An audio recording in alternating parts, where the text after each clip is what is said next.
Hey, so today I'll be talking a little bit about the camera setup I used in my most recent trip to Japan. I was using the Blackmagic Pocket 4K and Weebill lamp gimbal. My lens was the 12-40 Olympus f2.8 Pro, and I basically used that for most of the trip. In fact, not even the most, the whole of the trip.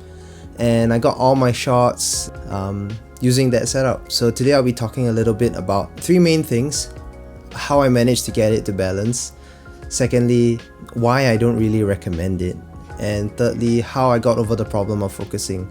I'll touch on the first point, how I managed to get it to balance. Now, this was by no means an easy feat. I went on YouTube to search for any videos on how people manage to balance the Pocket 4K on the Weebill app, and came up with, I think there were only two results. One, the guy put the camera upside down, and the other was using some kind of small rig counterweight, which I went to check. It was actually about $60-70 where I am. So I couldn't afford the small rig counterweights, and I didn't want to put my camera upside down. So I spent a few days tinkering around with the parts I had at home, and I kind of came up with this. So it's really janky. Basically, this part you'll see in the close-up, this is the quick release plate that comes with the Weebill app, and this part here, the other weird circular part, is actually an old counterweight I have from a Steadicam that I used to use. So I didn't use it anymore, and I took those parts, and then I spent a few days trying to put it together, and I managed to get it to balance. The normal functions work, those looking up, like look up, look down, left, right. You can do push-ins, pull-outs, they're perfectly okay. But things like the vortex mode doesn't really work very well. In fact, it doesn't really work. It kind of just cancels out after a while because the motors aren't strong enough to get it round. So, and that brings me to my next point, why I wouldn't recommend using this setup. Because even though it kind of balances, you can still see that the gimbal is struggling. The micro jitters that you see when you do like walking push-in shots, you start to see a lot of bouncing around, especially because the setup I use is pretty heavy. You might get different results if you use a lighter lens, but at least for my purposes, it was jumping around a lot. So you'll see the difference between before and after I stabilized the footage, and it's so huge.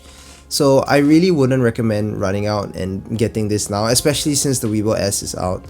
The Weebill Lab's a little bit cheaper when I bought it. In fact, I bought it a day before they leaked the Weebill S.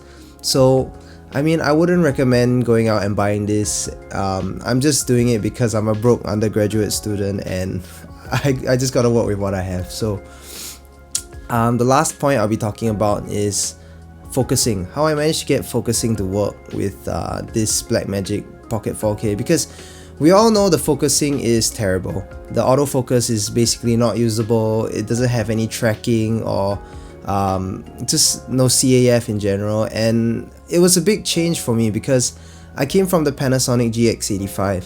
I still use it from time to time, but the difference was that had tracking, that had continuous autofocus, and yeah, so it was a big jump moving from all these autofocus systems to just using manual focus for my whole trip.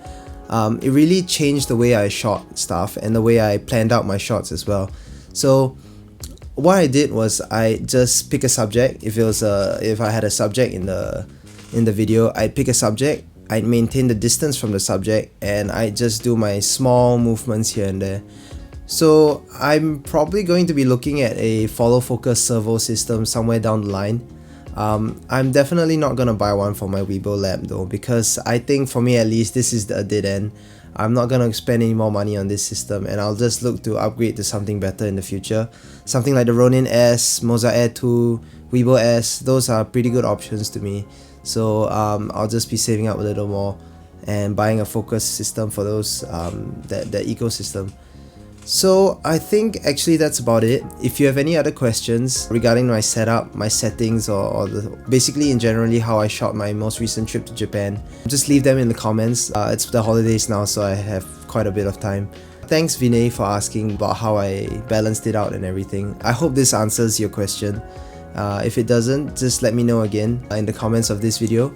I'll get back to you as soon as I can. yeah, and that's it. Happy New Year, wherever you are. It's New Year's here already, 2020. So yeah, have a great year ahead. Thanks for watching.